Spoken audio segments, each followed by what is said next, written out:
I'll be the one to discuss the PERT, or it stands for Program Evaluation and Review Technique. So it is project management tool designed to estimate task durations where there is uncertainty. So it uses probabilistic model incorporating 3 time estimates. The first one is the optimistic, second is most likely, and the pessimistic, to calculate expected task durations and visualize dependencies. So these 3 types of estimates is, for example, the optimistic, if everything goes very well. Most likely is if things go as expected, and pessimistic is if problems happens. So example is I have given a scenario, if I am to deliver a cookies nearby school. So here is the scenario in optimistic. So if there's no traffic and everything goes smoothly, I can deliver the cookies in 20 minutes. And in most likely, it is usually that it takes more about 30 minutes to deliver, considering that the regular traffic and stops. So number 3 in pessimistic, if it has problems, like if it rains heavily and or there's a traffic, it might be 1 hour or more to deliver the cookies. So by combining these 3 PERT, or the Program Evaluation and Review Techniques, it helps me get a better idea of how long the task really take, and see how tasks are connected. Historical origin. It developed by the US Navy in 1958 to manage the Polaris missile project. The K concept: tasks are represented as nodes or arrows in a network diagram, and it includes 3 time estimates per task. Optimistic time, or the O, symbols the shortest possible. Most likely time, or the M, expected duration. And pessimistic time, or the P, is the longest possible. So what is CPM? So the CPM, it stands with the critical path method, which is a deterministic project management technique used to identify the longest sequence of the dependent task, which is known as the critical path. So this sequence, it determines the shortest possible time needed to complete the entire project. So by focusing on tasks with known durations, CPM, it helps project managers and then the schedule effectively, ensuring that no time is wasted. So additionally, this method allows for an analysis of a time cost trade-offs, helping to find a balance between completing tasks quickly and staying within the budget. So CPM, overall the CPM is a valuable tool for ensuring that complex projects are completed efficiently and on time. Critical path method, it was developed around 1957 by the DuPont Corporation and then Remington Rand. So now let's move on to the K concept of CPM. So in CPM, tasks are represented as nodes in the diagram, which visually displays the sequence and then the dependencies between activities. So the method uses a single fixed time to estimate a task, or to estimate for each task, making it a deterministic approach. So the CPM calculates case scheduling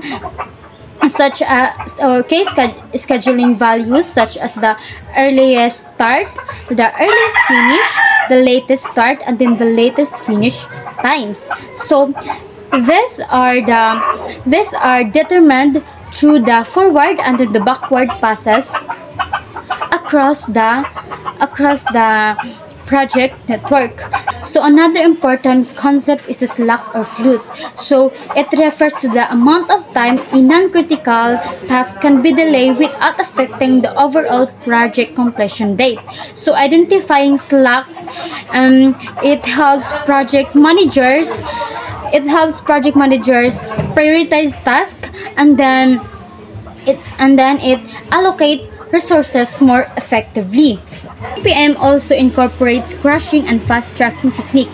So crushing it involves adding extra resources to speed up the task completion, while the fast tracking it overlaps tasks that are normally done sequentially. So both methods are used strategically to reduce the project timeline without compromising quality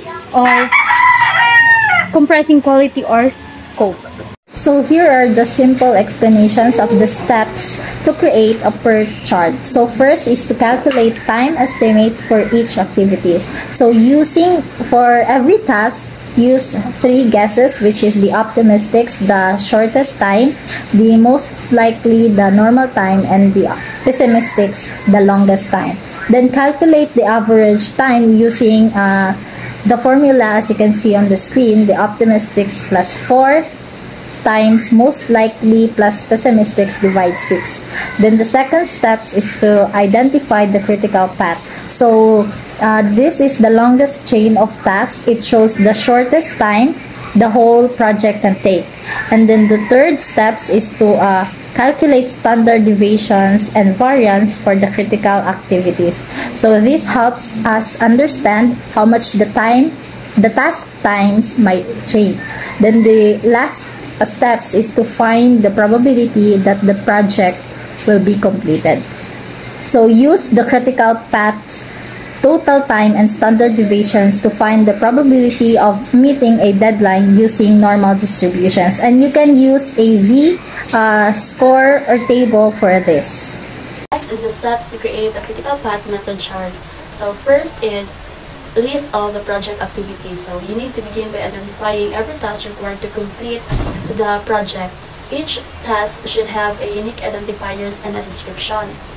Second step is determine dependence between tasks. So understand how tasks are related, which tasks must be completed before others can start. This creates logical relationship among activities. The third one is draw the network diagram. So you need to create a visual representation of the project using nodes to create to represent activities and arrows to represent dependencies. This is usually done in action on nodes format or the AON format.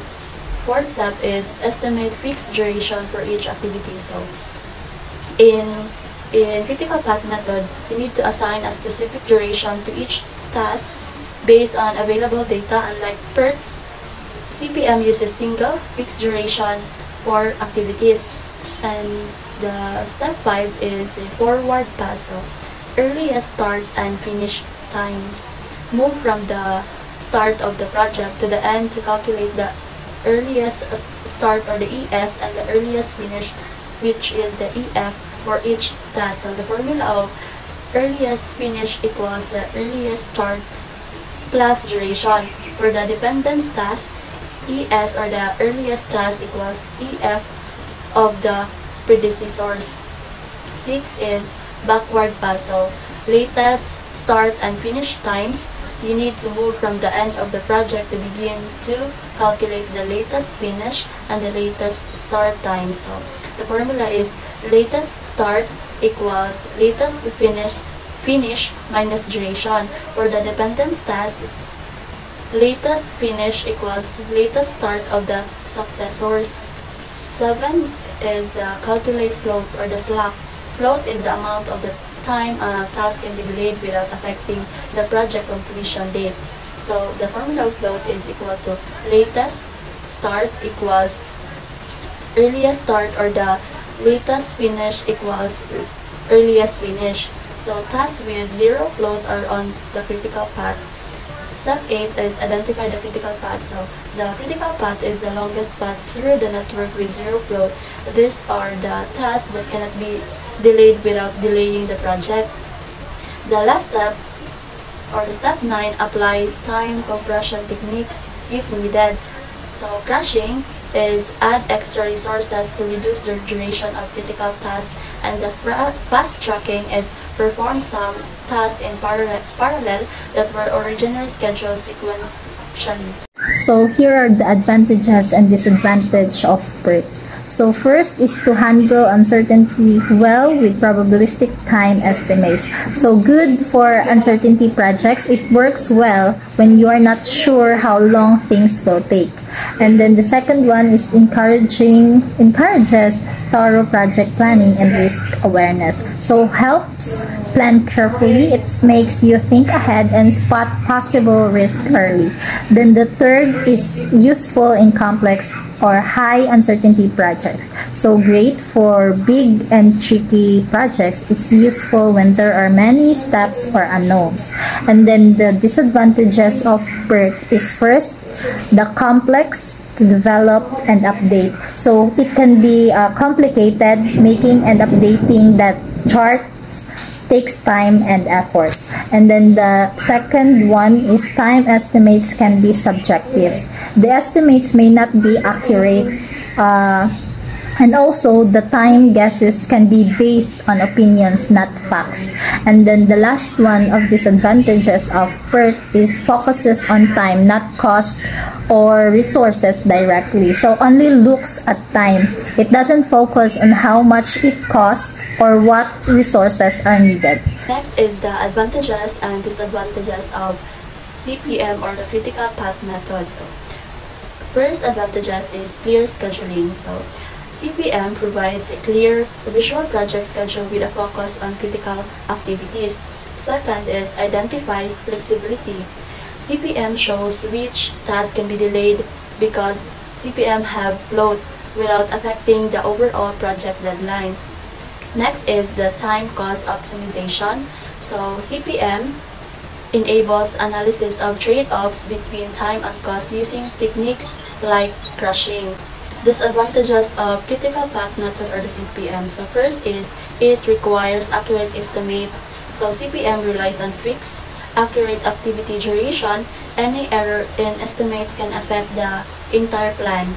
Second is not ideal for uncertain projects. So project with high uncertainty or undefined scope may not benefit much from the CPM or the critical path method.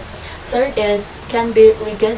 So changes in project scope or unforeseen circumstance may require rework of the entire schedule. That's all. Okay, so as you can see in the screen, there's a two table, which is the big one is the given example data, and the small one is the guide for how to calculate CPM. So as you can see in the small table, there's letters A, P, E, S, E, F, LS, and LF. So A is for activities, P is for expected time, ES is for earliest start, EF is the earliest finish, LS is the latest start, and LF is the latest finish. So the next slide is, so as you can see, there's a diagram which is the solving for forward pass. So paano ba gawin yung forward pass? So may nakikita yung box ng A, B, C, D, E, F, and G. So, sa box A, bakit may 0 tsaka 7 yan? So, yung 0 is the ES and the 7 is the EF. So, paano ba naging 0 yung ES ng box A? So, kanina sa previous slide, pinakita ko kayo ng given data ng table, diba? So, yung letter A doon is blank. So, it means 0 yung ES niya. And, paano naging 7 yung EF ng box A? So, yung EF kasi is, paano ba gawin yung EF? EF is equal to ES plus T. So, yung 7 dyan sa baba ng letter A, yan yung time, yung letter T, diba? Kanina sa small table. So, 0 plus 7 is equal to 7. So, same process lang din sa B. Kanina sa given data is blank yung, niya, immediate predecessor. So, 0 din yung ES niya. So, 0 plus 9 equals 9. So, as you can see sa C, paano naging 7 yung ES niya? Yung arrow na nakikita nyo is galing kay A, papunta kay C, di ba? So, yung magiging ES ni C, box C, ay yung EF ng A. So, kung ano yung EF ng, box A, yung magiging EF na, ay ES ng box C. Kasi, yung arrow galing sa A, pag balik nyo yung previous slide, nakikita nyo sa given na, yung sa immediate predecessors ng activity C is A yung nakalagay. So, para ma-solve yung box C, kailangan natin i-solve muna yung box A. So, punta tayo proceed tayo sa box D. So, as you can see, sa box D, may yung arrow galing sa box A, tsaka sa box B. So, when we solve forward pass, yung kunin natin is the highest one. So, as you can see, yung EF ng box A is 7 and EF ng box B is 9. So, yung highest is 9. So, literal, na 9 talaga yung ilalagay natin sa box D. So, same process lang din. So, yung box E is galing din yung kung ano yung EF ng box D, yun yung magiging ES ng letter E na box. So, same process sa F. So, nakikita nyo sa F, dalawang arrow din yung nakalagay galing sa box E tsaka sa box C. So, which is the highest one is 26, diba? So, kung ano yung EF ng box C is 19, EF ng box E is 26. So, the highest one is 26. So, yung magiging ES ng box F is the EF of the highest EF sa box E. So, same process lang din hanggang sa matapos na kayo. So, dyan sa finish na box, may nakalagay na which is 32.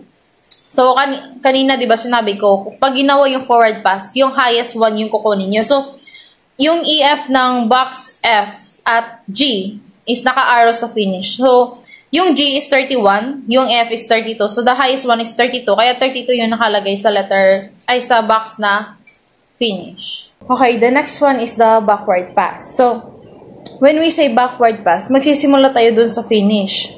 Pabaliktad. So, yung finish natin kanina is 32, di ba? So, yung ilalagay natin sa G, na box G, saka sa box F is 32 yung magiging latest finish nila. So, bakit 32? Kasi, yung arrow, yung box G, saka yung box F is naka-arrow sa finish. So, yung ilalagay direct natin dun sa LF nila is 32. So, paano naging 27 yung LS nila? So, yung yung time natin dyan sa G, di lang nakalagay. Nakalimutan. So, 5, di ba? Kanina, 5. So, kailangan lang natin i-subtract. Para kunin yung LS is LF minus T. So, yung T natin is 5 sa box G. Tapos, yung LF natin is 32. So, 32 minus 5 is 27. Kaya yung LS dyan is 27. So, same process dun sa F. Yung LF sa box F, yung LF natin is dyan is 32, diba? So, yung time natin dyan is 6. So, 32 minus 6 is 26. So, proceed naman tayo dun sa box E. So, as you can see, yung box E naka-arrow sa box F, saka sa G. So, para kunin natin yung LF nila, titingin tayo sa LS ng box F, saka sa box G, which is the 26 and 27. Kung sa forward pass, yung kukunin is the highest, baliktad naman sa backward pass. Yung kukunin natin dyan is yung minimum. So, yung sa LS na sa box F is 26, sa G naman is 27. So, yung minimum dyan sa 26 yung 26 and 27 is 26. So, yung magiging LF ni box E is 26. Kasi yung minimum, diba, 26. So, same process lang din. 26 minus 9 is 17. Doon naman tayo doon sa D. So, yung D is naka-arrow. Yung A, tsaka box B, nakaturo kay D. So, ganun lang din yung gagawin natin. So, yung LS ng box E is 17. So, yung magiging LF ni D is 17. So, 17 minus 8 is 9. So, yung sa box C naman, yung LS ni box F is 26. So, yung magiging LF ni C naman is 26. So, 26 minus 12 is 14. So, ganun lang din. Same process hanggang sa matapos. So, the next slide is about slack. So, paano ba kunin yung slack? Yung slack, makukuha natin yan sa pamamagitan ng LS minus ES or pwede din yung LF minus EF. So, as you can see in the slide, may mga slack na yung mga boxes natin, di ba? So, yung box A may slack na 2, B is 0, C is 7, D is 0, box F is 0, box E is 0, and the last one, box G is 1. So, paano ko nakuha yung slack na 2 sa box A? So, as you can see, 0 minus 2 is equals to 2. 7 minus 9 is equals to 2. Kailangan lang natin subtract. So, it's either sa dalawa yung pwede nyo gamitin. Yung LS ba minus ES or di kaya yung LF minus EF. So, same process dun sa iba. Ganun natin para hanggang sa makuha yung lahat ng slack ng mga boxes. So, pag na-determine nyo na yung mga slack, tignan nyo yung mga, kung ano yung may mga slack na 0. So, yung mga may slack na 0 is yung box B, D, E, tsaka F, di ba? When we say slack 0, yan yung mga critical activity, critical ng mga project. So, yung magiging para makakuha natin yung critical path natin, which is the last step, di ba? Tignan nyo lang yung mga box na may mga slack na 0, which is dyan sa example natin is B, D, E, and F. So, yung magiging critical path natin is B, D, E, F. So, when we say critical path, yan yung longest path. So, ano bang meron sa slack pag 0? Pag yung slack kasi is 0, yan yung mga tasks that without delaying the project. So, kaya magiging critical yan. So, ganun lang kung paano isolve yung CPM. So, in PERT, or also known as Program Evaluation and Review Technique. So, first step is I'm going to provide an example. The activity, optimistic time, most likely, and pessimistic time. The activity 1 to 2, 1 to 6, 2 to 3, and 2 to 4, 3 to 5, 4 to 5, 6 to 7, 5 to 8, and 7 to 8. The optimistic time is the shortest time, and most likely is the natural time, and the pessimistic is the longest time. Excuse me. So, I'm going to provide an example. So, the first step to calculate the PERT is to calculate the time estimated for each activity. So, when you're going to calculate the time estimated, you're going to add the optimistic, most likely, and pessimistic. Before that, I am going to provide a formula for time estimation. The formula is O plus 4M plus P divided 6. This formula is constant. So if you're going to calculate the time estimation, you are going to 3 plus 4 times 6 plus 9 divided 6. So in this lesson where I am going to show you the process of how to calculate the time estimation. So 3 plus 4 times 6 plus 9 equals 6. Same process as activity list below. And the next step is you are going to calculate the network diagram. Are you going to identify the network diagram or identify the critical path? Before going to identify the critical path, you are going to create the network diagram. The first node is an activity 1. So before ka makagama og activity 1, ay activity 2 dapat humana si activity 1 dapat humana si activity 2. So as shown in this diagram, 1 after ni 1 dapat nisunod si 2. Then pagkahuman sa 1 nisunod si 6. Then after sa 2 nana po siya other nga sanga which is ang 3 and 4, which is makita nimo siya dito sa activity example. And then the 3 and 4 is connected siya sa 5. 3 to 5, then 4 to 5. Then ang after sa 6 is na 6 to 7 nagtuwa sa nakalist sa activity, then 7 to 8, and that is what we call the network diagram. So after we create the network diagram, we are going to identify the path. The first path is 1 to 2, 2 to 3, and 3 to 4, then 5 to 8. And the second path is 1 to 2, 2 to 4, 4 to 5, and then 5 to 8. And the third path is 1 to 6, 6 to 7, and then 7 to 8. And to identify the maximization, the 1 and 2, the time estimated is 6, and the 2 to 3 is 12, and the 3 to 5 is 11, and the 5 to 8 is 4. So in the first path, the 1 to 2, 2 to 3, 3 to 5, and 5 to 8 represent the time estimated is 6 plus 12 plus 11 plus 4 equals 33. And the second path is 1 to 2, 2 to 4, 5 to 8. That represent the 5 plus 5, 6 plus 5 plus 7 plus 4 equals 22 weeks. And the third path is 1 to 6, 6 to 7, then 7 to 8. Represent the 5 plus 9 plus 15 equals 29 weeks. So in this, we're going to find the maximization. So the maximization total above is the 33 weeks, which is the first path. Then afterward, so we're na-identify na nato ang critical path, which is ang first path, that equivalent to 33 weeks.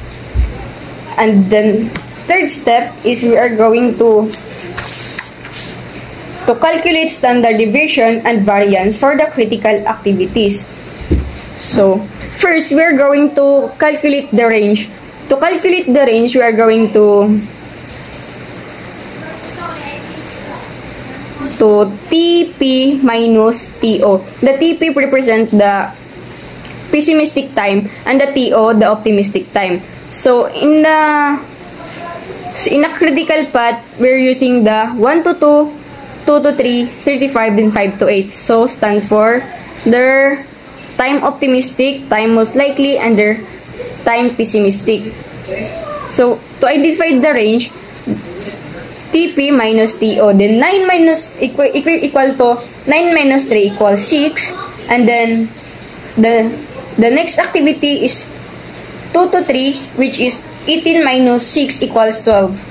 And the next activity is 3 to 5, which is 14 minus 8 equals 6. And the last activity is 5 to 8 is 6 minus 2 equals 4. So to get the SD, or the standard deviation, we are going to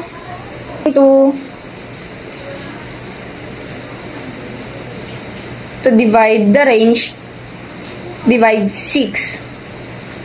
So 6 divided 6 equals 1, and then 12 divided 6 equals 2, and then 6 divided 6 equals 1, then 4 divided 6 equals 2/3. To get the variance, we are going to square the SD, which is 1 squared equals 1, 2 squared equals 4, 1 squared equals 1, and then 2/3 squared equals 0.4444. And the next is to get the variance, you're going to total the 1 plus 4 plus 1 plus 0.4444 equals 6.44. So this is the variance. To get the SD, you are going to square root the variance, which is 2.54. So we're going to proceed to the last steps, which is find the probability of the project. So in our example, our probability is 35 weeks. So the formula of getting the probability is Z equals X,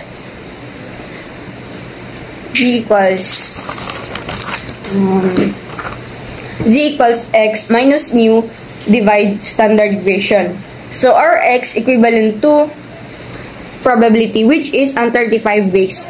35 weeks is our probability in our example.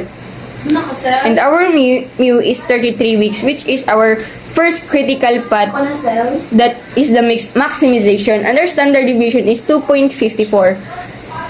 So our probability is 35 and our mu is 33 weeks. So 35 minus 33 divided 2.4, the standard deviation is equal to 0.7874. So the last is you are going to identify the z value.